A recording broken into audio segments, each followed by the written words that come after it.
avez un rôle à jouer pour aider à corriger les excès du passé. Vous les collègues des grands qui quittez les groupes armés, je vais le dire.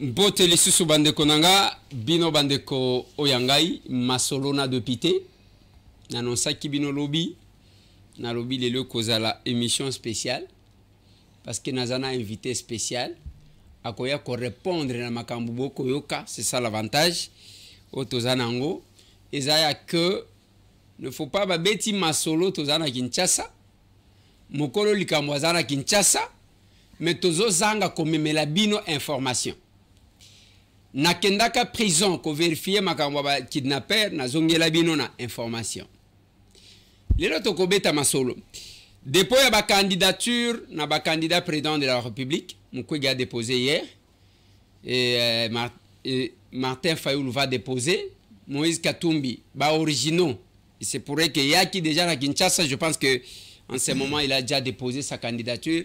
La compétition est à Malamu. Biso na Kinshasa, nombre ya ba candidat à la députation nationale, provinciale. Boka ki masolo 21 milliards. Boko yo kayango. Awa, opesi mbwa boyi. Gabriel Chabani échappe à la mort, c'était hier. Na Moi, avika lisa sebeti na lobi kamunini, azakana na problème na motute. Qu'est-ce qui s'est passé? Il est où maintenant? Il est dans quel état? Dans ce numéro de l'émission Masolona de Pité. Bande Konangai, depuis quand même moi, un moment et à Moulaï, à Wana Kinshasa, Masolo Zobetama partout, conflit entre président et assemblée provinciale, les pasteurs, professeurs Godin Poi, oya lobaka préféra kana benga ye pasteur olia ki professeur Gentini Ngobila Mbaka eye ko bakisama Jekoko Mulumba kuna masolo komi awa bon na nyonso tu wana bandeko nanga na lobi mokolo likambu il faut aya a expliquer makambu na ye to solo la na ye Boyo Kaye et après sa version des faits naye oyo ba mususu pe bakoya soki bazana temps ba pesi ya bango to apprendre que les pasteurs Godin Poi Akimi après avoir détourné Mbongo alors que tozo mona monaye na ake église aye wana toko kanga muibi tozo sala entraînement ya campagne mais ye moko to yiki ye wana kamati nzela Akimi makambo onka yango. Le pasteur Godin Poi Akimi déjà Azana. Ah, il est à côté Lingaya. Bonjour président. Bonjour honorable moi na mon colon Palin. Bon retour. Zongi na buto lelo. Tete. Ngana za kana kisasa. Non, non, depuis na Utagoma ça fait un mois. À Tabrazana kete. Obimina yote. Ata Brazzaville na kete ngayo yote okanisi na elima. Ah. Bon, ngayo na peke ozonyika na butwa olobi ya kobimela ngai pona. Okende toza malamu to mabagi sasa tozala ka na aéroport moko. Donc soki ngana bimi na Kinshasa na sala ka formalité. Donc natikala ça fait un mois. Te okoke tsepe na nzela Brazza okena yo. Mais biche ezali. C'est tout magamba ba mbongo tozaka masolo ça fait un mois. Natikala au Kinshasa te et puis oyebi ke biso na famille na biso bat bayiba te. Alors bat muso ba kanisa ke lokola bango ba kola na moyibi. Bat nyonso bayibaka. Donc batata ba mama bandeko ngai mwana na bino leki na bino moninga na bino pe yaya pona basusu nazana Kinshasa bolanda makambo yo avoko azali kotambusa te. Avoko Association des voleurs du Congo. Donc avoko bami bi nyonso ya Congo basali association contre ngai mais na bolemba bango te.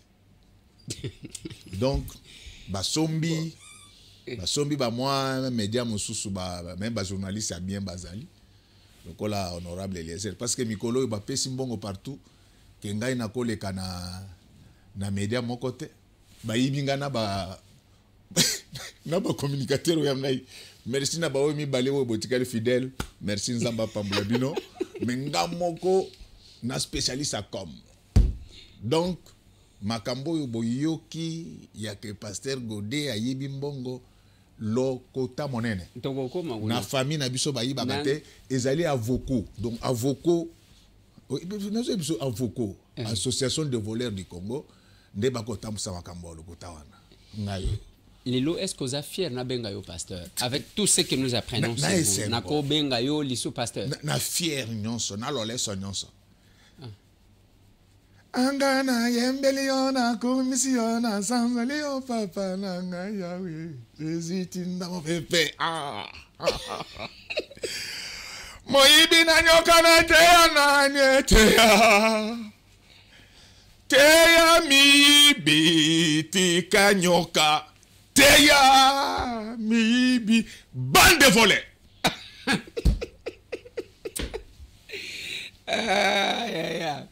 Donc, makam oyebi pona ni na tuni yo na benga yo ka pasteur na esengo oui au moins ndenge naza boye oya okosa biso mingi c'est pourquoi je pose des questions na kosa kate tozo koma okosa kate jamais okosa ba tuni so wa ke yo za kinwa d'abord eza lokuta parce que outa kamboka ovanda kai pa noko na yo wana nani loba ngaite yo tanga nde place ovanda katango loba silisa silisa ya liboso parce que tuzo bana na mwa biloko a mike avant que to koma na biloko a makasi pasteur Godé Mpoyi muto alingaka babenga ye pasteur aboya même oyo atange la classe o batu balingaka je suis professeur naba honneur mais akoya awa abeti masolo biso bakinwa omoni za bakinwa ya komela bangi te biso bana kalina nzokande suka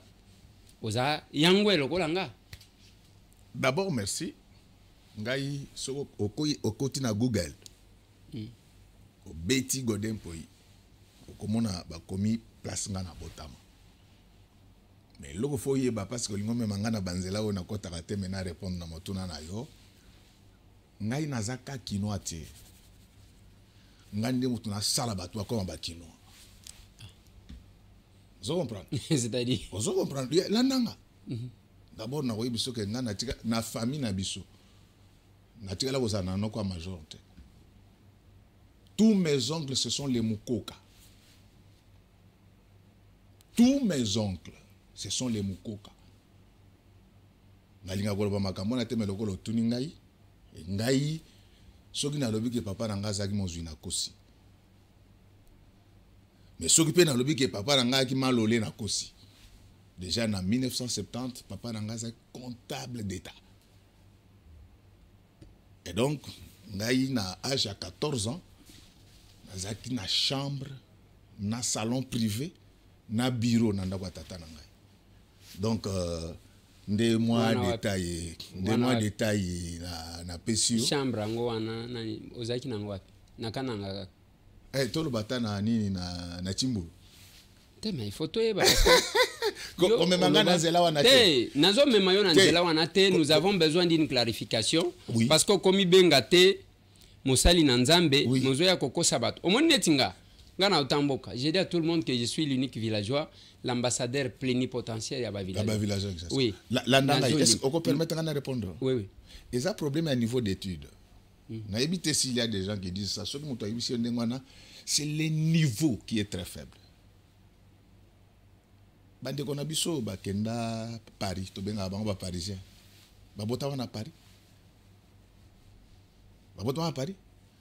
c'est ça l'inculture ce que ça na bato bazolo bandengo na yango na biso ezana ba place ya ko benga ba mema bango soit ozongisi bango na chic ba yekola soit omi bango na CNPP ba salisa bango soit ba ke pas passer ba délivrer bango s'il y a des gens qui disent cela donc on appelle quelqu'un parisien celui qui habite Paris qui non celui qui habite Kinshasa Et je voulais te dire, parce que moi sur Google, mon identité est connue.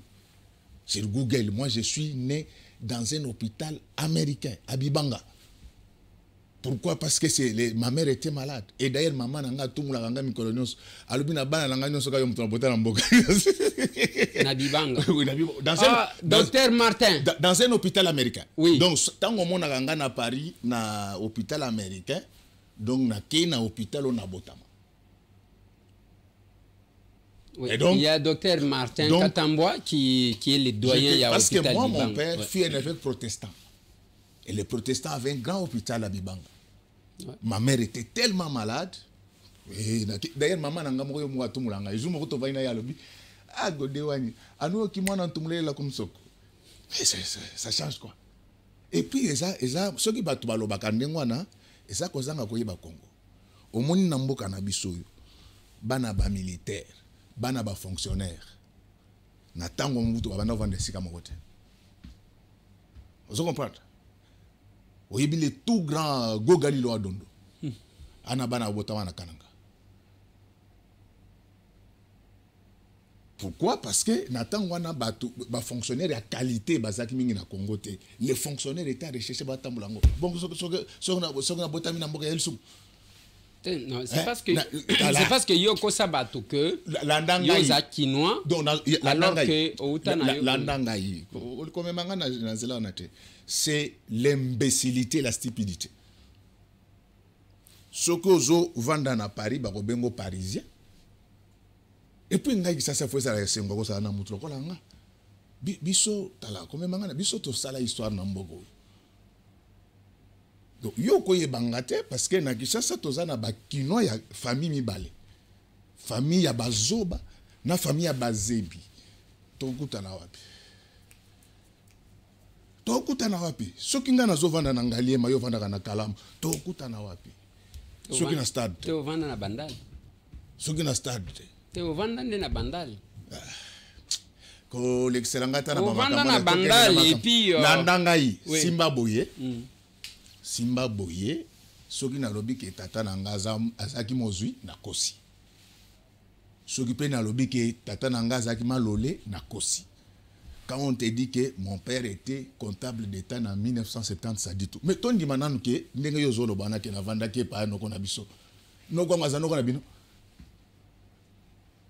Te problème ezaya ke azano ko ya bato. Non, est-ce que no kwa ngazano kona bino? Eza peut-être vérité. Aux alakande ma tout. Mais quelle vérité? Bon, problème ezande ke netingai. Oui. Ah, na ekoloba ke nani nazakutu na leki nanga pe baseka kana famille, Sidoni Lusanga. Oui. Tangu ya refoulement ba refoulé papa na ye yake na kabinda liniki mwana oyo abota bana kabinda to kenela makambo ya seri ba ngamba tumoli oui mwana ana azana basekaka yepe azana États-Unis pour le moment yo kana na ibisa yo ouais yo kana na ibisa boy est-ce que ça li sumu ko bota manamboka oui bi place table li sumu eza kokosa muto akosa te donc na lobi non soki yo kosi moi au moni ngandinga na tambula boy ngana kana vie mi balete nazaka na face à face mais moi je n'ai qu'une seule face bato bazota bazana ba téléphone bakota na ba Google na bango Godin po je suis parmi ba rares personnalités en Boka. Mais Google quelqu'un peut mettre ce qu'il veut mettre. Landa tu verras que je suis né à Bibanga. Na oui question pour quelle raison? Je suis né à Bibanga dans un hôpital américain s'il te plaît. Et si je me suis retrouvé là-bas, c'est parce que ma mère était malade d'après ce qu'elle me disait. Il m'a dit tout la ganga maman na mon poya tout la ganga mi connaissait ah na bana na ngani sokaka yo ya lo ba ona chiluba. Anwe wa kundu mulela kumsoko. Mais ça change quoi? Si que ça change quoi? Bisonde ba tozo sala fierté amboko yo. Vous comprenez? Tala landangai landenga mukete. Obi ke Kinshasa ye bana ke zaka na bato azoba banini. Mais moi mouké na lobi teke na legi bato mais moi mouké je suis la fierté de la ville de Kinshasa. Je ne suis pas seulement quinois mais notable à Kinshasa. Moi je suis notable. Notable les bateaux ba melaka bangi wana te. Non. Notable c'est-à-dire bateau pesa les ressources ya Kinshasa. Je suis né à Bibanga, je l'ai dit à haute voix. Pasteur. Mais je te l'ai dit que na famille nanga na tikala kozana noko majorité. Jamais. Pasteur. Tous mes oncles, ce sont les Mukoka. Pasteur. Voilà. Ok. Pasteur. Ouais. pour n'allier tout nam sous-soumet on a réservé en onan bozo wele la nina gouverneur parce que vous vendez pendant s'il vous plaît, mandat s'il vous plaît vraiment naïbi que yo za professionnel na ce que tu sur la makambo ya Kinshasa tout sur la makambo vie mais ya batute. Oh, mais tout ce solo là, les institutions ne sont pas fortes par elles-mêmes, elles sont fortes par les individus qui les animent. On ne peut pas parler de l'Assemblée provinciale de Kinshasa actuellement sans parler de Godempoy. Bon. Parce que l'Assemblée provinciale, c'est une personne morale, mais ils ont fait sa corps dans l'Assemblée provinciale comme président, c'est Godempoy qui est là. Mais avant la loba, on dit aux autres que ce que bayi biso ke na mona Kalina ba conseil donc biso tanga na tenir roi de Kalina to tika histoire ba palmarès ça wana kenda na lobi teke na za mayele ko le kabaninga kenda ba palmarès ça wana na tango biso toza ko tanga na tenir roi ya Kalina d'abord bato bayi Kinshasa il n'y avait que 3 écoles les londe bozo sepela ba comme na ba école partout. Bateau, Bayebi Kinshasa n'avait que 3 meilleures écoles. Oya Mibali, Collège Albert, Athénée Roy de Kalina, na Sainte-Anne. Côté Abassi, Bosangani. Si on a un tokutana, Pulinga tokutana. Yo mutaye pe mikate, tolinga tokutana. Yo mam. Tolinga tokutana. Soko lingo yo banga ikutana na ba odomba nzola ba koyebisa ki ego. D'accord. Revenons. Oui. On l'obito solo là-bas tout est. Oui. Qu'est-ce qui se passe actuellement dans la ville de Kinshasa? D'abord, merci. Na occasion au Pesingai. Nandimite que problème est dans la ville de Kinshasa. Peut-être qu'il y a des intérêts divergents dans la ville de Kinshasa. Nous avons profité de micro na yo pour na yo ki batu mususu. Mokonzi moko zoto nanga mais comment kala nyonso na obanda ko dénoncer te kaka lelo. Mais na ebisi mokonzi wana ke o pesinga kanda pe na soni. Oka kozala na place ozawana te. Tango to banda ki makambo banda tambola. Monaki banzela, monaki assainissement, monaki éclairage public, tout ça c'est à notre actif. Donc ceux qui ba makambo bien wana bo mona salama bazando banini c'est cette main qui autorise ba crédit wana yaka. Mais natango wana na lingaki na s'opposer na nini parce que on était dans les bons. Je ne renie pas ce que nous avons fait. Elengesa, Kikwiti, Banzela nyonso esalami grand marché, nako se dédire te. Na banda ko ibiso ke zali 50-50. 50 ngai, 50 exécutif. Wana na lingi na répondre na bato bazolo ba mais pourquoi kala wana banda ko lobate? Okoloba ndenge nini makambo zo tambula bi. Mais depuis l'année passée, est-ce que vous êtes fiers ya ko ibisa bato ko zakini? Aux autres dans la ville. Est-ce que vous êtes fiers? D'ailleurs, kaka oyibi ke kaka biso mo nde to saka lolendo na kikino na biso na. Mais kende na Lubumbashi, kende na Goma bakino bazaka na valeur kuna te. Biso nde tozo défendre honneur ya ville yo za mwana katanga oyibi. Parce que bato mususu na kasa oyo no ngana za vrai kino yanga. Ya jambere te ya moyibi te. Donc tala na ndenge mabete ya. Na lobite kenga alegi bato. Mais les loso ke na Nations Unies, ko ti pensa na répertoire na bango, ba wibiso ke na Kinshasa to ebi mesemo comme on est Godempoy. Il y a 2 jours. Tu peux vérifier ça. Ba il y a ministère du commerce. Ba ke conférence na Organisation mondiale du commerce na Genève. Ils ont rencontré un professeur Yann. Tango amoni bango bakangi photo na olakiso après balina. Aibisi bango ke bauti Kinshasa, il dit la ville de Godempoy. Mais il fallait bo pesa ngata mo médaille de bronze ke bozala ko sosola ngane bako zwanga wana. Donc bisonde tozo bunda po Kinshasa ezwa valeur. Bis ngana zaka kino te ngande mutu na komisa batu bakino. Donc mutu ata oyaki na Kinshasa lobby na commission kino. Na commission kino longola kama makambo na lelo pe na commission kino na. Et donc na tango na makambo esa ko tambola. Ngai combat nangai ezali individuel. Moi, je m'attaque à un système prédateur. Mais les systèmes prédateurs, on est bandits. Voilà. C'est-à-dire que, tant que je banda otambola, na moyen otozalaki nango. Je défendais et je défendrai encore tout ce que nous avons fait ensemble. Mais moi, j'ai un appétit d'ordre. J'ai un appétit d'ordre.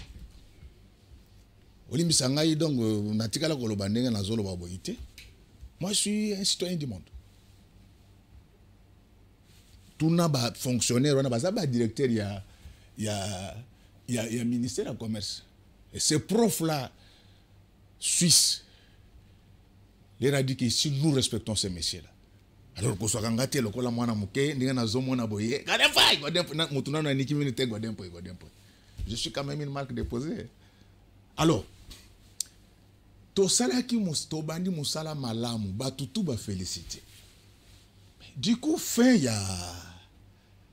y a année passée, tout s'arrête. Lelo est-ce que vous êtes fiers? Lelo yo muto kendege États-Unis. Est-ce que lelo soki baninga no? Ya États-Unis ba ina sa place ni no kotambu sabango, o la sabango ya kitoko. Lelo même boulevard Tchatch, ça c'est du jamais vu. Je le répète que moi je suis l'enfant de Kalina. C'est nous qui avons valorisé dans une certaine mesure à tenir roi de Kalina. Parce que ça à partir de Bisso, à partir de Bisso, Belge, il respecter Bazaïro. Alors, tant qu'on a moni que misala les autres tambours les sociétés, donc il fallait n'a maboko pour nous le pango moto.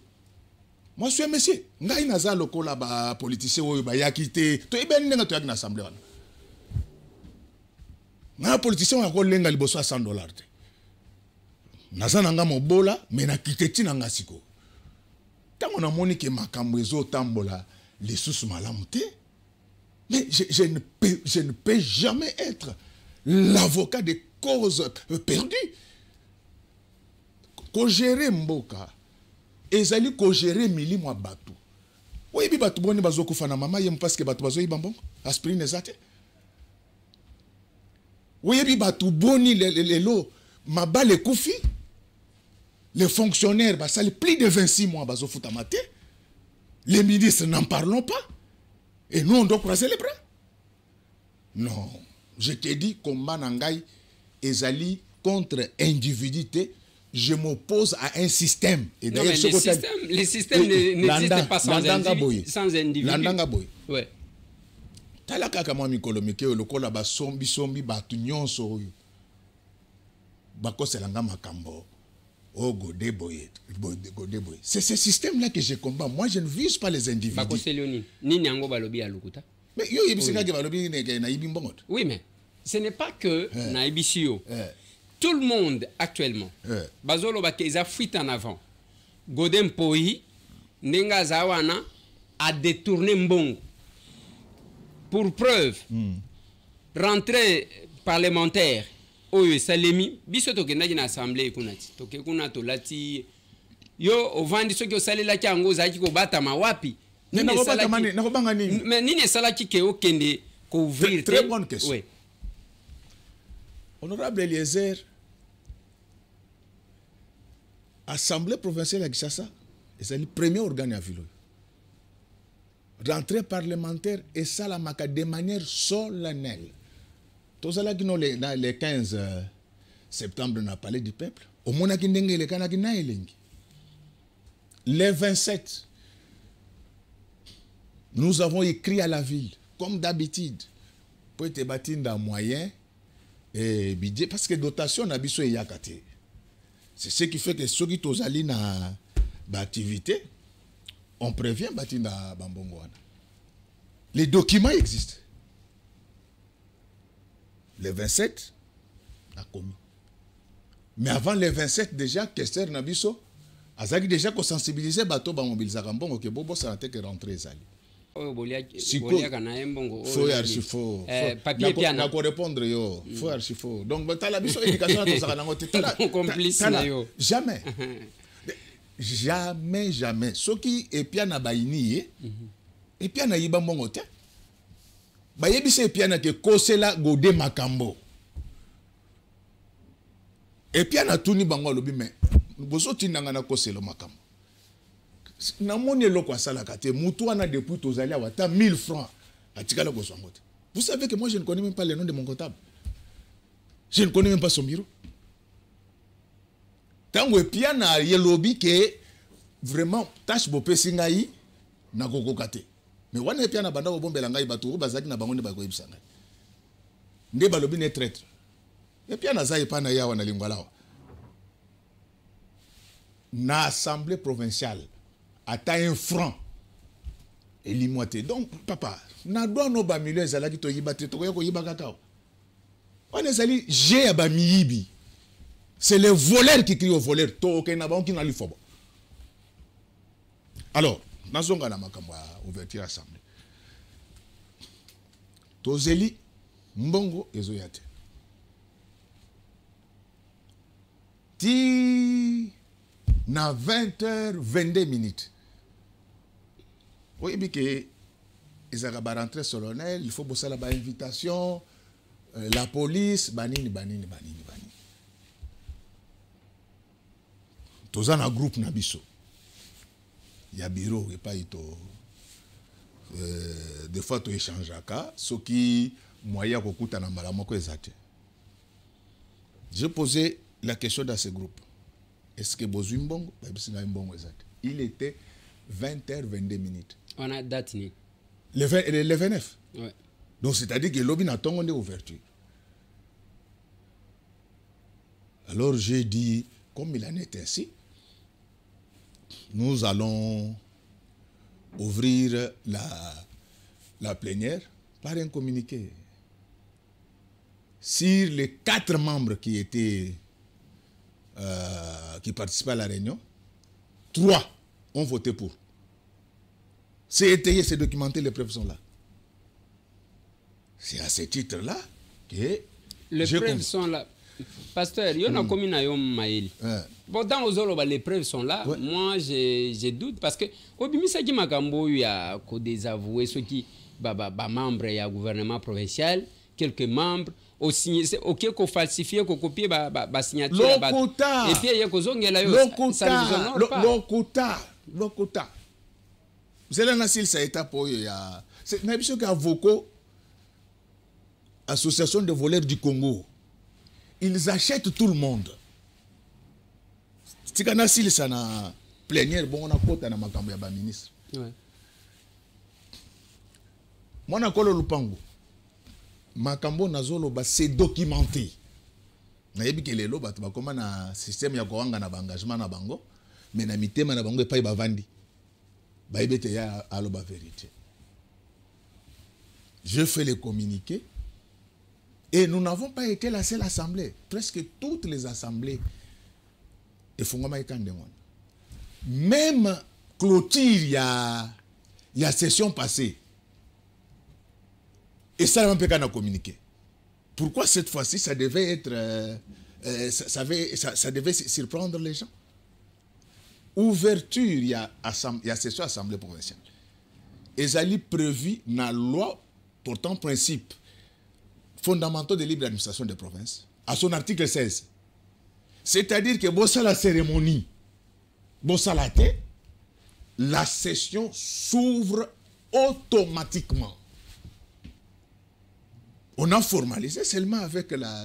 D'abord, nous n'avons pas été la seule assemblée. Et puis, les appels la libosoté, clôture, yo Allemands n'a pas vérifié. Clôture, il y a nini ngana zarakate. Et ça m'a peine à communiquer.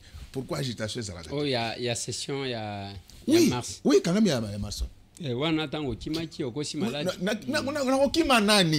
Nakokima nani ata moko. Te, landangai. Au Kimaki, au Kosi malade, landangai ça va mikanda. Au repos médical, mais toujours mon azobina kana. Landangai, très bonne question.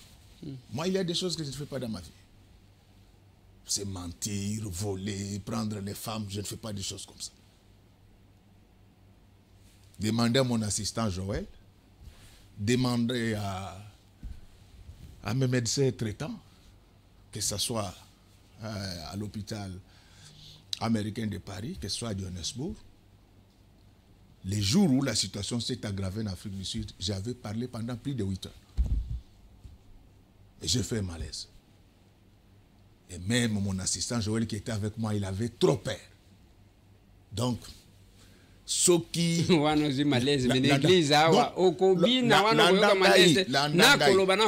c'est ça l'illettrisme. Non, mais c'est ça aussi. J'aime ça. C'est ça l'illettrisme. Aujourd'hui, à Taotangate, Okoyeko la partie de Google.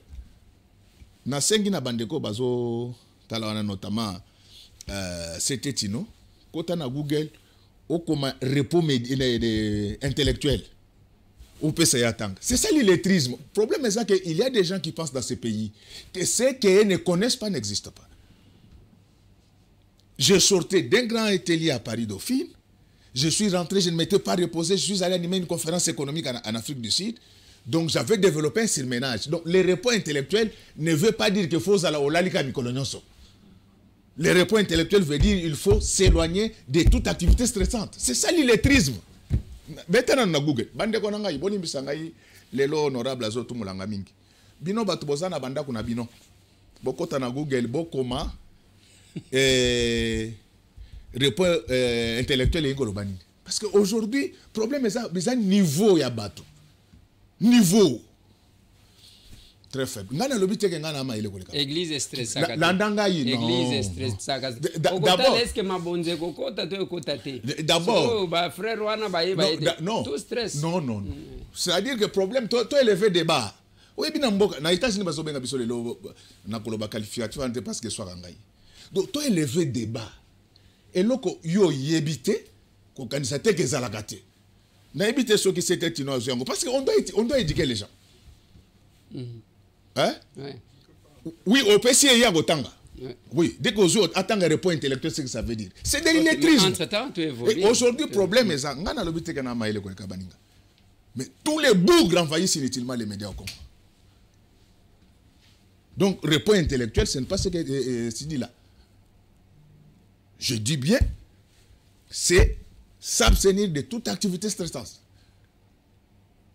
Alors, nazongi na makambo lobby, il y a un ministre oyo na traduire na nini na justice.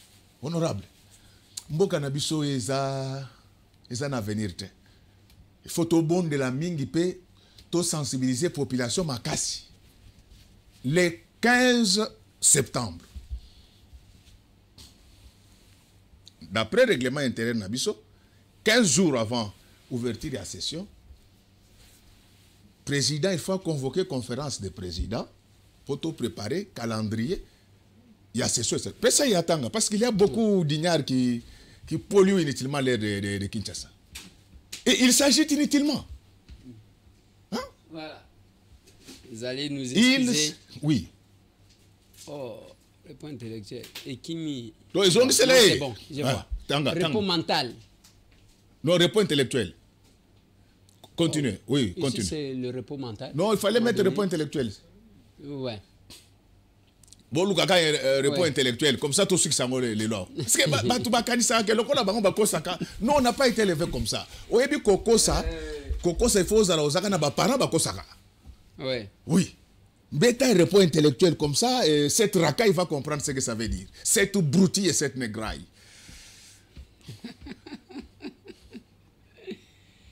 Et ça, le jour où on a moni avocat, moko azo senga débat na mampuya na bi balokio. Na bi balokio. Mampuya n'est pas intelligent. Mampuya c'est l'intelligence elle-même. On est à intimidation. Tanga te. Lelo na zuyo. Oui. Ok. Bazo kitanango tina ndenge comportement ko intimement lié à la fatigue physique. La fatigue mentale serait causée par une surcharge intellectuelle. Voilà. Autrement dit, notre esprit est blindé comme un bus trop rempli. Trop d'enjeux et de missions se bousculent dans notre tête, générant stress et épuisement. Alors, qu'est-ce que ça va voir là? Vous comprenez? Continuez. Parce que bon, au saut yoki, mais le rôle ramatou moli continue dans. Donc, allez dire à cette broutille que le repos intellectuel, ce n'est pas le repos physique. Donc, ça s'apprend à l'université. Ouais. C'est ainsi qu'on débite des sonnettes. Alors, Les 15 Wananga, il a convoqué conférence des présidents avec un seul point à l'ordre du jour. Un seul point à l'ordre du jour. Calendrier. Tu côté dans la salle, tu es présent. D'abord, avant de côté dans la salle.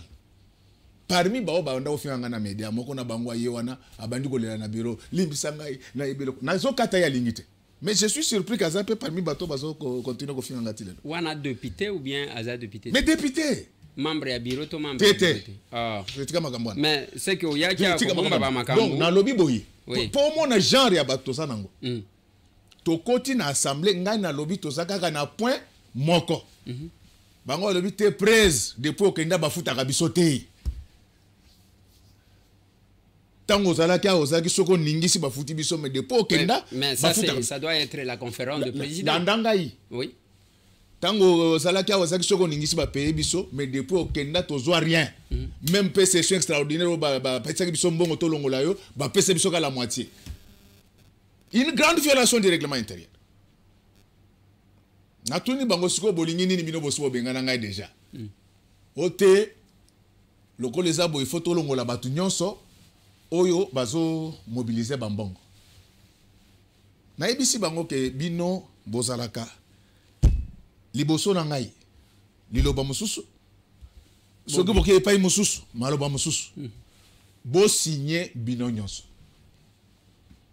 okomona ete na liste wana nga mutu na signer mutu asuka. Je suis surpris que c'est les mêmes les lozo mona bango na média toyebaki te mais ça change quoi? C'est une honte pour la ville de Kinshasa. Bakeli wana to sali PV oye kendeke na justice bakomakango bikomela mwanza te. Ndengo yebi ata soki biso bureau to présenter PV plénière eza na pouvoir ya ko amender yango yebi yango. Lokola tozali na commission na biso politique administrative et juridique dossier au Bogotina na parquet bakomakango na français te on l'écrit en droit. Il faut qu'il y ait une commission PAJ. PAJ, ba pesiforme, to vandi. Okomona ke baletra na sinyango na molili, mais courant ça quitté l'assemblée jour. Parce qu'il tenait à ce que et qu'il les mêmes jours. Tango PAJ na biso, oko yambaye de honorable Sami Kalosh. Oko landi pe intervention na top Congo tango azozo mais la batona le que c'est une honte. Batata mikolo boza kozwa décision bokeyi soki ba chebino vix bo bandi olenga c'est honte yo landanga mala monora azolanda yo to silisi ba obligé ngai que les mêmes jours il fallait na transmettre donc courant exacté na assemblée donc il fallait ce ko ba administratif ba bimaka ba ke ba salisi na bureautique bazongis na signer document na molili parce que chaque fois qu'on m'a amené na banda ko trouver ba coquille et chaque même Hollandi moko ba correspondance on comment les aki na coquille parce que zaki na molili les députés me faisaient pression. Mon candidat est cueilli entre 19h et 20h. 23h groupe moko bengingai. O to lingi to ye pana na bise ke ngai na bino boko ye pana ngai te boso bolongola ngai na assemblée na komona moto pana ngai te. Yoka réponse. Tout ce que j'ai dit là c'est documenté. Te ata ko benga na biso tozo ya kaka. On a discuté pendant au moins 20 minutes. Bon, lokola garde na ngai ba yebi bango. Asawana. Pouvoir on a en face. Il y a des mots que je ne peux pas utiliser parce que ce sont quand même des collègues. Ba garde na ngaba sawana. Na sina côté kutu na chambre parce que na banoli oyamba bango te parce que na libagé na bango et pas na ngai bazana le solo mususu bakei et pas mususu le solo mususu bakoye pas le solo mususu. Moi je ne fonctionne pas comme ça. Moi je suis un messier. Même tango soka batu bazo finga ngana mutu lokola ngabo soko ngo finga ngai obandela wapi obandela wapi na bilambati ozomona buto yote obandela wapi c'est pas possible. Obandela parce que bazotinda bat bafinga ngai. Bata bafinga bata ndenge na zabo ya obandela wapi. Hein? Donc yo kana parce que pasteur a le lendo yo kana ibiso boter. O izana jamais. Les pasteurs les plus simples de la RDC, l'ami de tout le monde, c'est Godin Poy. Donc ce que ça n'a donga na zo pas nzambe, ezaka humilité. Tala omona ngai to sola kana tango na ko lo lendo zolo bana bandela wapi landangai na kimulu bana nyoso landangai lo babo ko nyata biso lo kola landangai toza na yo bambula na bambula na pekisa yo benga professeur et pourtant yo za camarade ngai je suis toujours Godin Poy et ça te lokola lelo na zo mona ko komi muto komi professeur, docteur, PhD. Mais c'est la même chose. Docteur et PhD, c'est la même chose. Au moins, il y a un bilan qu'on somme. Donc, baye. Bagarde nanga bazawan. Et malheureusement, pour Nabango, d'habitude, na yambaka bango likolo na balcon. Mais le quoi, na yabi ke bato yo, balinga angate, na yabi si bango ki bavanda, bazelanga na veranda, na sina zoya, na yabi biloko ni bako ya kubaka na ndau nangate. Na kiti, malheureusement pour na bango na veranda nanga na nganda kunanga itika la ngomoko na tchaba caméra de surveillance ngana naza passer na ko jamais ko filmer bato mais na s'organiser ki ata naza na poto naza na moyen ya ko contrôler makambo zole kananda kunanga ouais. Yoka vote presse ba uto gangela biso na kotanga kombo ya bango nde ba to kota gangela bango ba pesi biso 40,000 awa balobi longola ministre o ya mwasi me ba mususu wana tinda bango na parquet natali na seki na bisi bango ke makambo na bolobi bokende bokomelanga yango parce que na bisi système na bango ne ba fonctionner ba keye lokote je vous épargne des détails hein, parce que ekosa biso nino ngai tango bango ba pesinga conférence des présidents d'abord yo ça député il faut former bateau pour na yo ki ba moi bateau oh non la conférence des présidents c'est qu'un organe de concertation mais oui la conférence des présidents c'est certes un cadre de concertation ce n'est pas un organe consultatif lorsqu'il s'agit d'un organe consultatif son avis est facultatif c'est-à-dire que na koki kondima yango to pe na kondima ngote. Mais un cadre, c'est ça le management public. Hein? Un cadre de concertation lève de grandes options et fait des orientations. C'est un peu comme la charpente et un peu ce qu'on appelle le comité central. Et ce qu'on parce que Bango Bazo tant article 52, il y a maintenant c'est plein de juristes sur la ville ici. Hein? Même les tricheurs parlent du droit aussi. Je suis enseignant, je connais qui est sur cette ville. Ça fait plus de 20 ans que je suis dans l'enseignement. Tous ces acheteurs de diplômes, ce sont devenus des exégètes maintenant en droit parlementaire. Ce qu'il y a un article, dans l'obité que Nazali, Maïle Kolekabaninga, mais c'est la chaleur de la communication. D'abord, la précision, c'est qu'un cadre de concertation, ce n'est pas un organe consultatif. Donc, on vous donne des orientations. Vous vous retrouvez dans une situation de compétences liées. Tango baké basu mbongo ba wangani ba signature na bango. Moi bango nyon sauté mais une partie, ça je dois aussi craindre Dieu. Ba tondi si média nyonso. Bozalaka combien ba to boni ba wangani ba signature? Tozala ki 21. Oui. Boni ba wangani signature. 9 ba wangani mais na 9 wana 5 pe bazana qualité ya membre ya conférence de présidente. Mais quand même bon contact ki bango tango ba signer. Non. Bango bazaki te. Donc o baye na baye oyo baye ko wanga na wana.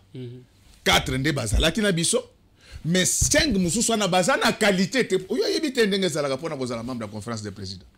Et quand vous suivez tout ça, ce sont des petits montants, 3 000, 4 000 $. Est-ce que ça, cela représente bon moya bakino, c'est bakino? Donc, ata mon kolo moko te na mitema na bango bayebi. Na falsifier document moko te. Bayebi yango. Yango moni tango babandi lokuta Nzamba pambola président ya PAJ na biso. Nzamba pambolela ngai sur 12 députés à IDPS, Nzamba pambolela ngai 11 députés à IDPS. Je sais c'est quoi part. Parce que ce sont des gens qui m'ont surpris cette fois-ci agréablement. PAJ n'a pas besoin IDPS. Il s'appelle comment le président? Honorable Sami Kalonji. Ah, Sami Kalonji. Aleki na média lobby baza bandoki. Ngakutu mutu na bandi makambo na te bango. Non mais wana zandenge na bino. Donc omoni bino bozo fingisa bato hein. Oyebi pona ni natuni kombo. Zela nanu. Tozo zonga. Ouais. Oyebi pona ni natuni kombo. Ouais. Na yo ki masolo ezobeta makuna bazolo bake mulu bata soki osaleli ni na kobalukela yo kaka. Bon. Awa otangi okomona ke Godin Poi en conflit. Jekoko oyo azalaki pire petit avion atikela kanga intérim en conflit.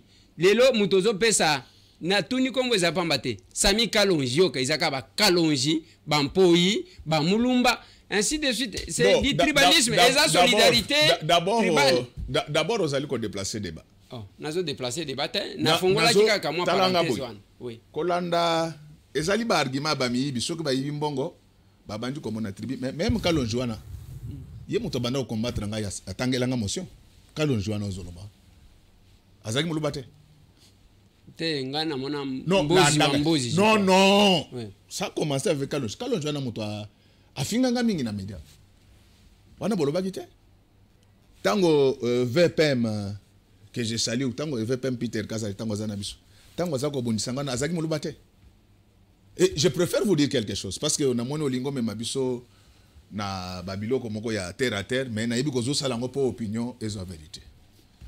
Discours nyonso bozo mona ya kolinga ko kabola bandeko na biso ya Kasai na batu mosusu ezali laboratoire ya ba Rwandais lokola ba échoué kuna balingi bakabola biso na bandeko.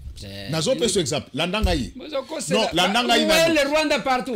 Awa boza problème binomo ko ba Congo le Rwanda yiko sani. À l'Assemblée provinciale vous avez combien de Rwandais? Landanga yi. Oui. Ngao naza koloba nayo moi sinanga za province na biso. Mon fils est né moi sinaza muto abandondu. Olandinga yi.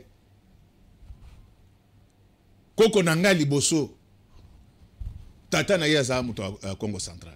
Donc biso ba biloko na tribu, moi je suis chrétien. Navanda kana batu. Rwanda yeko ça. Non, c'est Toyebi. Rwanda partout. Toyebi. L'Assemblée provinciale, vous avez combien de Rwandais? Toyebi laboratoire wana. Je sais de quoi je parle.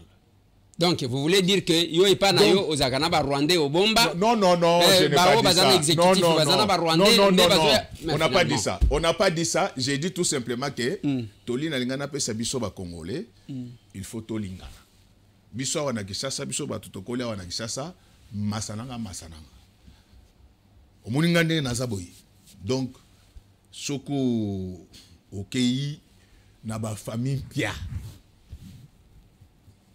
Ba venanga Wilson, ba camarade nanga ba Madu, bango baza ba to Équateur mais tokoma lokola, tokoma famille.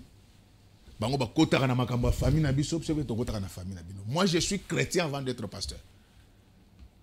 Je suis chrétien avant d'être pasteur. Landangai. Tika na sil sabat baza na posa ya elema wana. Oui.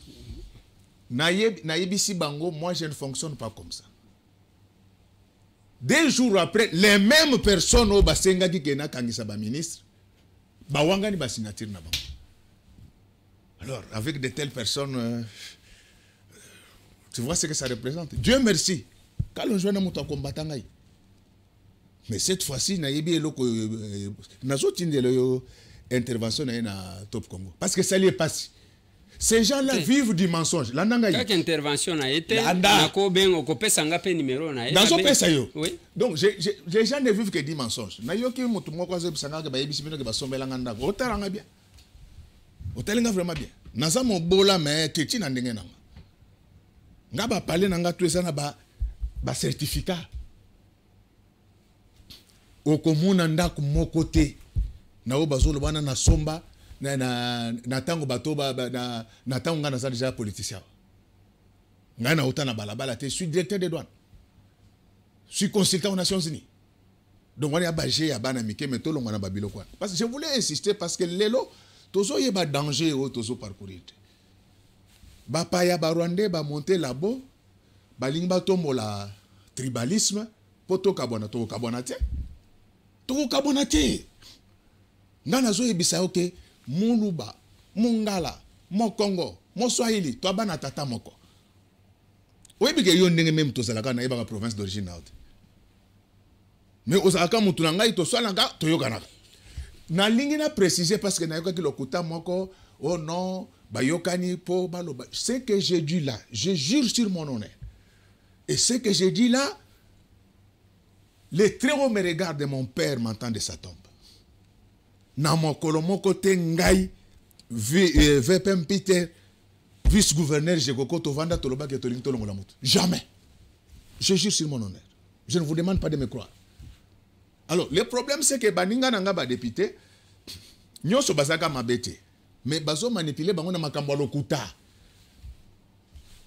Bref, je me résume. Ezaka na éducation nangati ya ko falsifier ba document. Bango moko ba yebi na mitema na bango wana. Nazo peso numéro ya PAJ. Oko benga ye, soko kondima o yamba ya ko lakisa yo. Tout le monde a liste wana okomona kenga mutu na siaki mutu asuka. Mais si c'est ça vraiment l'homme politique congolais, je crois que mboka na biso ezana kokosa. Donc on a tika la ko falsifier te. Na yo ka kipe les sous balobi oh non a violé le règlement, mais j'ai dit, oui, mais toi seul mabe, et ça mon toi bon classe na Congo. Tout le monde a un diplôme na Congo. Bengen na ibise ko kete, biso et pas na biso. Et donc c'est pourquoi la constitution c'est une matière polygonale. Yango mona kana na constituante hein, ba tiaka ba discipline nyonso. Oyebaka pourquoi? Batia ba politologue na cour constitutionnelle parce que na kotaki mutu mo mais comment on peut amener un politologue à la cour? Yonde ozo comprendre. La décision peut être bonne mais inopportune. À ce moment-là, on se réfère au politologue. Donc la constitution gère la vie publique de l'État. Donc lorsqu'on parle d'un cadre de concertation, il faut recourir au management public. Donc, la conférence des présidents n'est pas un organe ordinaire, elle lève de grandes options qui lient le président que je suis. Et ce qu'on a na article 207, il y a un règlement intérieur nabiso, au commun a commis que il y a des moments où la conférence des présidents peut prendre des décisions. Les matières sont limitées, bien sûr. Alors, si quand on regarde comme ça, on va le dire non, un règlement, donc des raisonnements enfantins. Des raisonnements enfantins. Oh non, les règlements ne parlent que des ministres et non des mandataires. Mais il faut être bête. Même si on a la faculté à droit, la première année de graduat, il y a un principe qui dit qu'en droit, l'accessoire sur le principal. Messieurs, nous sommes où là? Ezo sala pasi. Nana zoloka Congo bande konangai. Nana zoloka Congo. Et puis bino baninga ba journaliste bino ba masana ngai. Ata bo ba pesi bino mbongo bo finga ngai problème ezate mais nazo bisa bino boy. Ba toi na bozo défendre, ils ont volé des centaines de millions de dollars. J'ai des preuves. J'ai des preuves. Mais ana ba preuve yonde ba fonditi. Kalami. Ah pour la diffamation. Ah, wana olingo déformer. Oh. Non. Diffamation na muyibi. Non. Il ne faut pas. Ah, non, vous désorientez. Je dis ceci. Non, ne désorientez pas l'opinion. Je ne désoriente pas l'opinion. Apporte-moi mon téléphone. Je reviens. Non, là je dois aller. Je reviens. Non. Là, il s'agit de mon honneur. Je reviens. Il s'agit de mon honneur.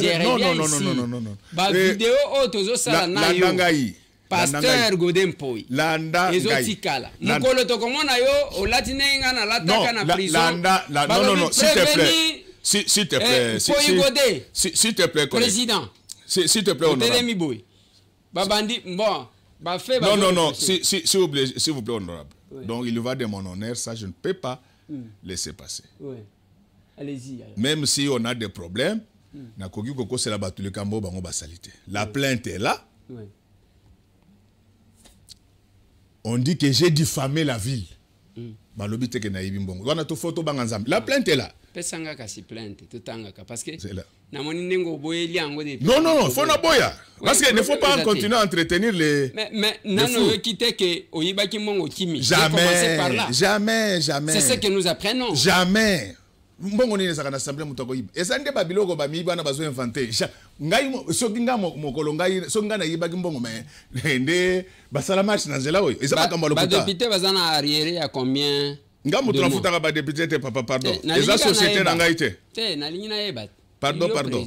Yo nde président. Te eza société na ngai. Il faut que le côté ya batu gouvernement de mutu afutaka ba député nga na sala société ya assemblée provinciale de Kinshasa. Donc il faut que senga na gouvernement futaka même mikumba na mikumba na arriéré za combien? Donc le président de l'assemblée provinciale ayebi non. Oui. Moi je suis le chef d'un corps. Je ne peux pas venir critiquer le gouvernement sur un plateau de télé. Je ne peux pas. Ko critiquer gouvernement batunyo so basala kango izana ba critique ou basala de manière positive ou négative. Non. Admettons. Mais nous avons vu le député passer nous à la belle étoile, le député provincial. J'ai dit ceci. Heureusement, bangungi baye ko ka ba député bazola la bande talangungi munene kingasani. Et lobina kende ko récupérer ta mbongo na lingi na préciser na likambo plainte wana. Parce que tango eko denda sous bakoloba o tribalisme. J'insiste pourquoi na lingi te au côté ça eloko wana parce que même bango bakoma ngote. Na plainte na bango balobi na diffamer ville. Mais bande ko nanga bola ngai. Pourtant eko denda sous o tribalisme. Tango chikaka zalaka okomona mutu oyo ya côté ya chikaka bazo malmené ndengwana. Moi j'apprécie notre président c'est un démocrate. Il laisse faire, je me bats seul. Donc batuba longola biloko wana eza baje ya lokuta. Nazola kiso déjà potango ko denda bako sabinote. Kende na université ya Kinshasa na première année ya graduat. Na faculté à droit. Tuna même moi na oya bandi kuru kaka na moi moko. Ayebi que diffamation existe contre personne morale. Donc ozomona makambo na zomona. Donc tuna na lobité olukaba na premier graduat. Je te demande de lire l'article 74 du code pénal livre 2. C'est là où on définit la diffamation. Donc diffamation ezalaka soko s'attaquer na mutu. Vous voyez les problèmes. Tango ko denda bakote lié. Bino moko bobongisa ba français na bino. Deuxième élément, moi je suis président d'un corps. Quand vous m'invitez en tant que président d'un corps, je suis dans l'exercice de mes fonctions. D'éclairer la population. Et tu sais ce que ça veut dire en droit parlementaire. Donc, oui, parce que ça m'a commencé à dire que Soko Taïlo le but na Zamba. Tala, yo kaka déjà. Simba eloko, pour na ibi bako ya ko zoyo. Oh non, ba tikiye. Yebi saka ba tuna binona que diffamation na droit pénal congolais existera contre ville ville à personne morale. Là nanga yit ko sala semblante na mono so. Ah voilà. Parce que na voilà. On connaît pas demander. Ozo kende olobi. Tala. Nazo songa na mukanda o bokomaki. Oui. OK bo signé olobi bo tindi yango vers 19h. 19h bureau à l'état ezaka ya kofungwa bo tinda kyangwa. Non, moi j'ai signé tango bango ba kei ba kutike ba non des fois biso to sala kati ba non mais il y a des jours. Oui. Il y a des jours on quitte là. Botindi yango wapi. Moi je parle de l'expédition. J'ai envoyé ça à l'hôtel de ville. Oui. Parce que bah parlementaire même biso to kendaka des fois to kende na plénière jusqu'à 2h 3h du matin. J'ai envoyé ça à l'hôtel de ville. À 19h. Mais il y a des jours l'hôtel de ville est ouvert même à 22h. Renseignez-vous. Donc tout ce qui est essentiel. Il n'y a pas une exigence par rapport à l'heure. J'ai dit ceci. Non, il y a un cabinet politique. Pourquoi oui, mais ici il s'agit de l'administration. Non. Parce qu'il y a un document. Non, nous sommes dans des institutions. Donc il y a une différence entre les institutions et l'administration. Vous voyez bien combien vous avez politologue. Oui. Donc Nous ne sommes pas dans la fonction publique ici. Ok. Ah. Pasteur Godempo. Donc c'est ça moi mon boulot. Oui, d'accord. Il a violé la constitution. Nous revenons parce que tous aussi ça. Constitution. Tous aussi ces missions. Pasteur Godempo. Quelle est cette aventure? Qu'est-ce que vous reprochez actuellement à l'exécutif provincial qui vous met ainsi en conflit? Moi, je suis droit dans mes bottes. Ngai nde mutu na autorisaka batu bazo banyongo. Na autoriser banyongo. Na tindi ba mission ata 10 même ba o baza ko fianga na TV wana. Na ko yela yo ba ordre de mission na ba na makamba yebisa ngai. Ba boy ko pesa bango. De o eza lupango mutu. Ça c'est le pongo mutu. Ça c'est bien quand même. Vous savez Kinshasa c'est quoi? Kinshasa c'est Congo Brazzaville, Gabon et tous les Cameroun francophones.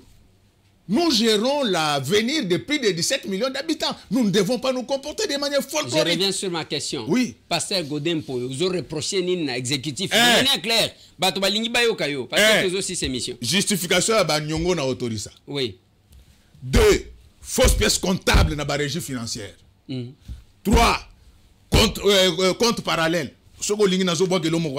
Oui. 5 et 4. Fictif. Donc, il y a 4 éléments. Yoka bidé à Kishasa, yoka nebisa yo. Oui. Na Kishasa ba dépense nyonso, ba tia ka FCR. Ay tata Zambie. Même si vous regardez. Donc dépense 60, c'est au moins 50% à bidé à Kishasa, dépense nyonso ka FCR. Ba okende bazui ba nyongo pa ba kambiste. D'abord, na taux illicite. Ce que je peux faire, c'est 1 million. Je donne un exemple. On coûte un FC, on a 3 millions.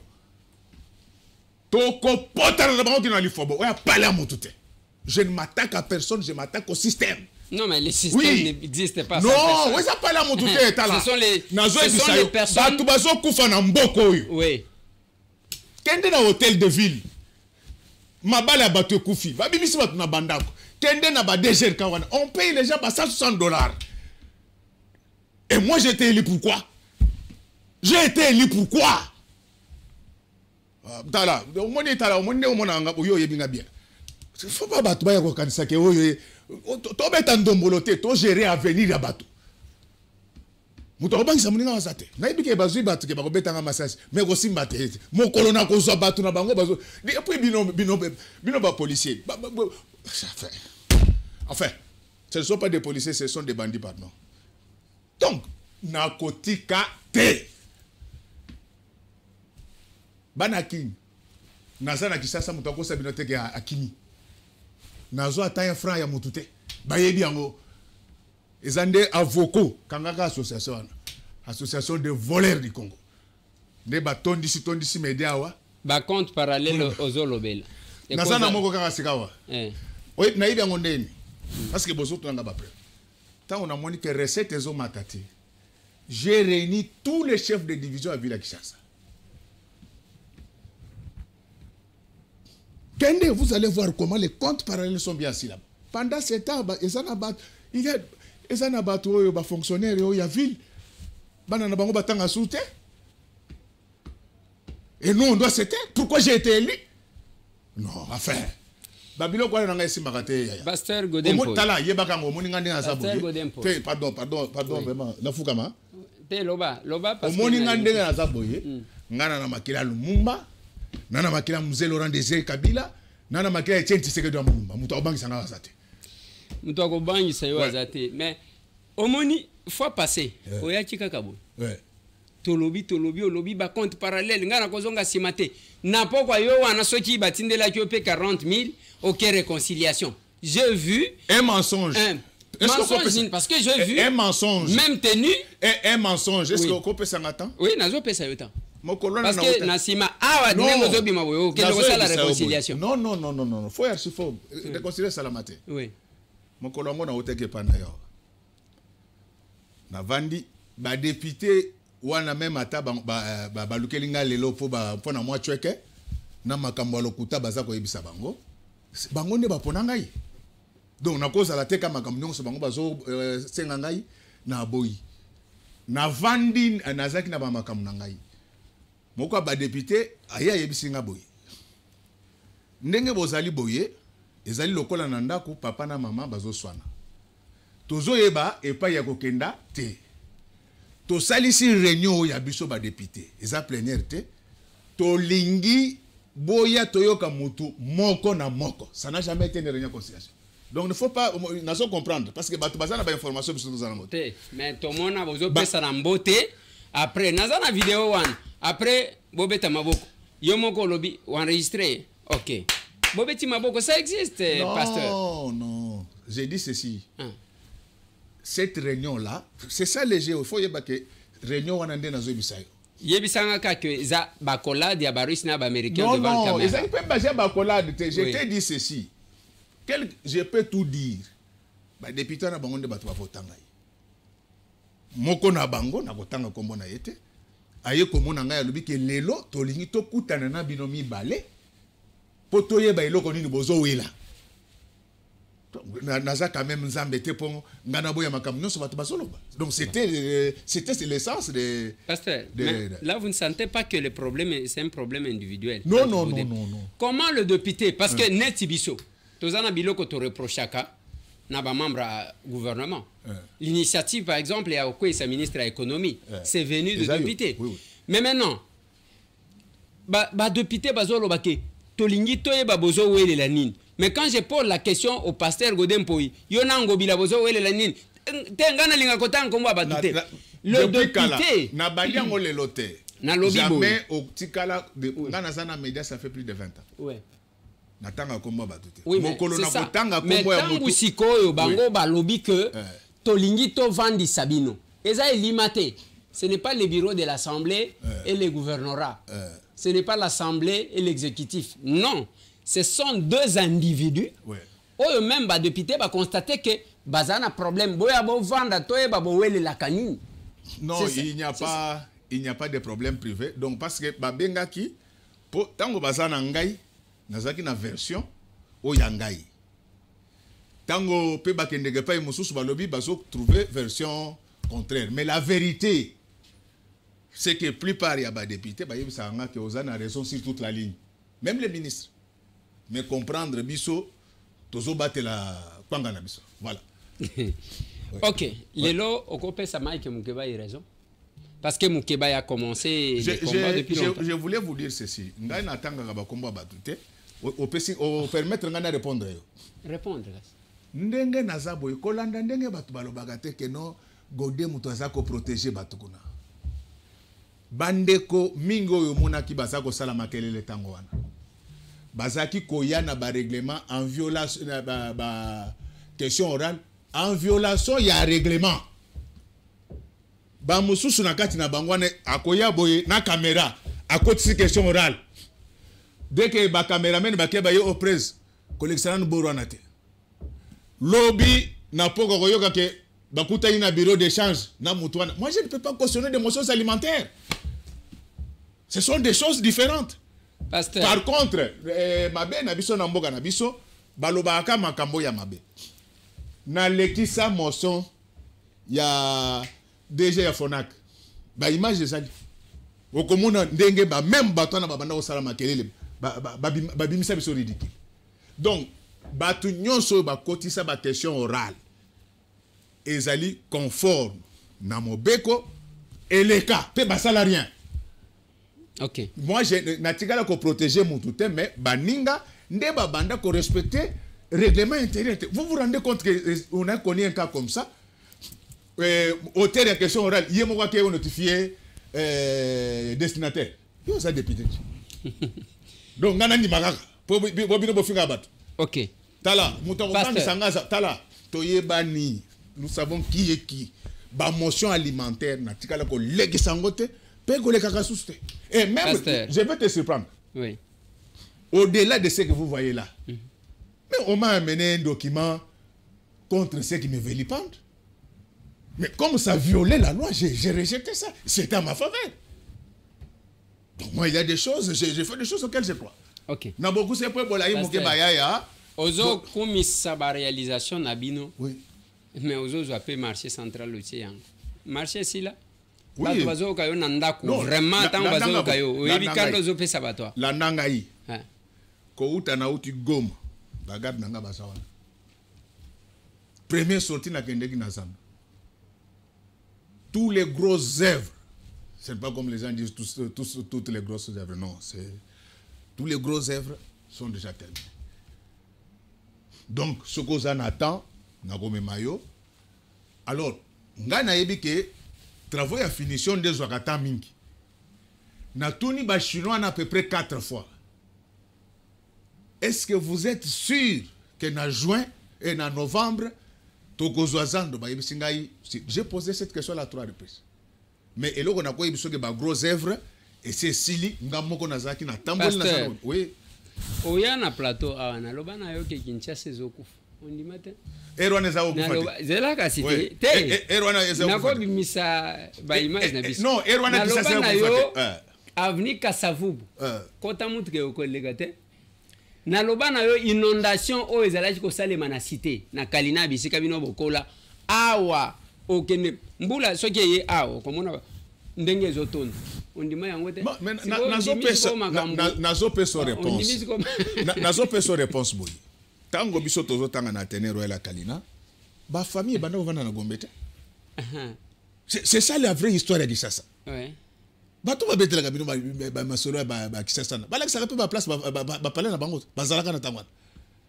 donc moi je connais ça j'ai passé toute mon enfance ici na tango biso tozali bana bake donc centre-ville ezaki centre d'affaires centre administratif et centre institutionnel toutes les autorités bazako vanda soit na ma campagne soit na Ipin soit na Limete donc na ko betela solo wana. Alors, qu'est-ce qui s'est passé? Avant Bisotoya, na lobagate ke bakonzi na biso akala basala kama mabe. Ba immeuble nyonso omoni mingi batonga et tonga malikolo ka niveau to yebisaka bino tango to yaki. Alors, ne faut pas comparer Makambwana et puis n'oubliez pas que aujourd'hui tout ça dans un contexte il y a perturbation climatique. Tout ça dans un contexte il y a perturbation climatique. Nazozela nini procès wana oyo bofuninga ya diffamation et bandata lobby mais na condition de poser faux à la radio télévisée vous allez voir le nombre de cadavres qu'il y a dans les placards de la ville vous verrez pasteur aussi c'est mission na ibi ko tumulenga bon ba tata ba bandeko na 5 penza bolimbisi sala nanu sala nanu entraînement ya nzembo na yo wana lobi bozali ko sala répétition toko vote mi ibite blo toko vote pana Kinshasa allez pasteur Godempo donc nazana kin sango to yoka ya que babeti Shabani record ah oui Masasi eza solo eza lobby eza ya solo vraiment tozo komisa nzambe mingi. Le président Gabi Shabani, très connu sous les sobriquets Shabani Record, a été attaqué hier à 15h sur le boulevard du 30 juin. Ba beti 6 balles na mutukanaye. Nous bénissons Dieu parce que ba potakaka yami akufite azana bomo ya watozoloba azana résidence après observation à l'hôpital Place Ozalaki. Nous bénissons Dieu pour ça. On a politique. Il y a un candidat. Est-ce que Shabani, est-ce que Gabi Shabani soit écoute à un problème amout? Mais un candidat nini. Donc justice c'est ça l'homme ça na bango basi ba kangi ba bandi wana. OK. Donc tango dossier ça na mboko justice biso to kokota kunate. D'accord. Voilà. Yo zaka candidat non? Nana candidat ko? Na nini na funa pe na bandal. Bon natika. Ndo bandi to voter mi ibité. Mais oui. Bazo ba mamboka te et puis na bandi ngo lelo te nga makambu nga muyibo même viengo ma place azali erwana toza ko sala ngona ba cercle fermé muza yebike petio na ngandengwana jikaka yebika ya za ngandengwana bon siko na changer le na banga nini yo abanga nani mana ile kana pala mutu te bato ba kendolela pala bato ne ba banga bato élection gozo mona est-ce qu'on a attitude nini parce que tension est partout même kuna yo moko lobia ke balingi batinda bato babeto massa donc tension est partout non ça c'est son campagne ko ça nous sommes habitués à cela l'état retire l'état l'état retire l'état moi je suis Je n'ai pas peur, j'alerte par rapport à la menace Naza Kozwa, mais je n'ai pas peur, je mène ma vie paisiblement. Pasteur Godempo. Oui, ce qu'on fait le que jour là quand même Bolamo exécutif a salé là pendant le mandat. Bon. Bolamo moko ba salé là.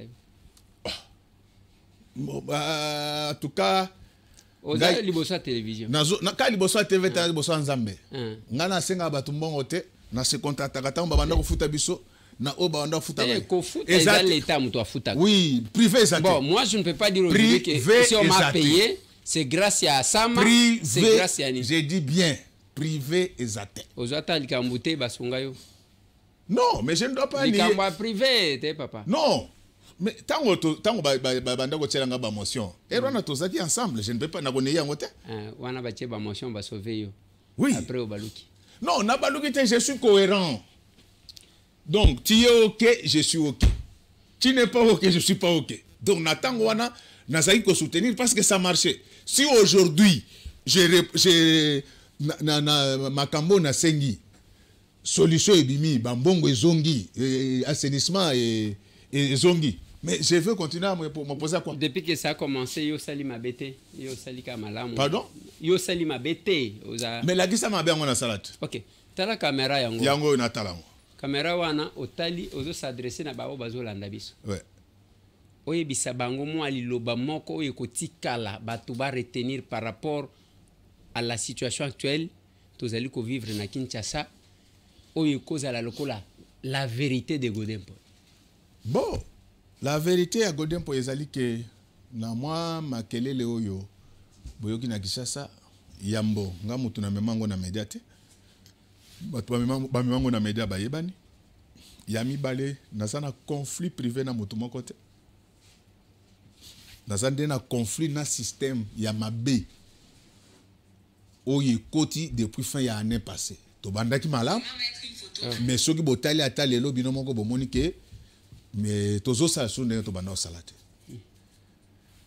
Et loko nazo senga na mona clair na banyongo na autorisaki, na mona clair na ba fausse pièce comptable, na mona clair na ba compte parallèle, na mona clair na ba fictif. Dès que na moni clair, moi je suis un homme d'état. Je suis un homme d'état, donc dès que na moni clair, moi c'est déjà le passé, mais nazana na problème privé mon côté muto ko sabina ta mokolo mon côté ata tonga l'état na zone. Mais qu'est-ce que le règlement d'ordre intérieur na bino zoloba? Ponani ceux qui bato bazo résister yo bosenya en tant que bureau ceux qui muto azo ko sala te, quelle est la procédure, quelle est l'étape suivante? Merci parce que na yoki mokolo moko na zoleka muto moko ebisinga mais pourquoi zolongola bato na te mais nazaka na voix mon côté. Donc pour na koko c'est exécutif, il faut 25 voix. Vous comprenez? Et pour objectif ça vraiment il y a quoi c'est exécutif te. Ils allaient que ba pesa ba réponse na mituna na ngai. Donc pour qu'on a quoi c'est exécutif, il faut 25 personnes.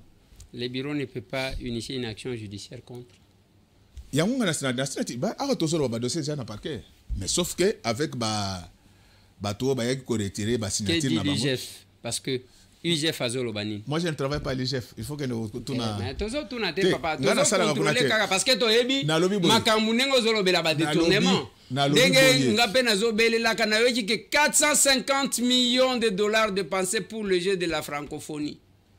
Donc, c'est-à-dire que ngai na zo sala o yanga musala ba le dossier. Le fonctionnement des institutions est complémentariste. Non. C'est-à-dire que bango baza batu ya exécutif ngana moto législatif o yebiango.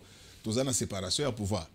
Donc, Banakin, Congo, aucun rapport. L'Assemblée provinciale n'a jamais saisi l'inspection générale des finances. J'ai dit que j'ai déjà saisi la justice. Donc, le reste, au coup de n'importe pas donc, Moutuna Moutoua Saraboulona. Donc, Bana Kishasa, ceux qui peut-être que moi, Lilobamoko, au CPLA qui n'a ngoté au Limisabiso, ils ont des chaleurs à communication. Donc, ngai makambo ya contre moyibi na bande yango lelote. Bao bayebi bayebi. Tozolinga pe mutu andi mabiso te menzamba yebi. Nous le faisons pour le bonheur de tout le monde. Sans rancœur ni rancune. Bye bye. Allez, il en est fini. Mais on y a C'est aussi si émission parce que ça ne sert à rien d'inventer des choses et voilà, ainsi de suite. Le pasteur Godin n'a remercié Kawemini parce que chaque fois que nous avons besoin de lui, il est là. Il a expliqué. Et nous donnons aussi l'occasion à qui veut répondre s'il estime que plateau et pour nous couper ça, le peuple a besoin d'entendre. Parce que ça n'a boutique à Moutouté. Et ça, voilà, tous ceux qui sont en Konanga et tous ceux qui sont analyse sur lobby. Et n'oubliez pas de nous suivre sur TikTok, Ndeko Eliezer, depuis ta côté TikTok. Merci.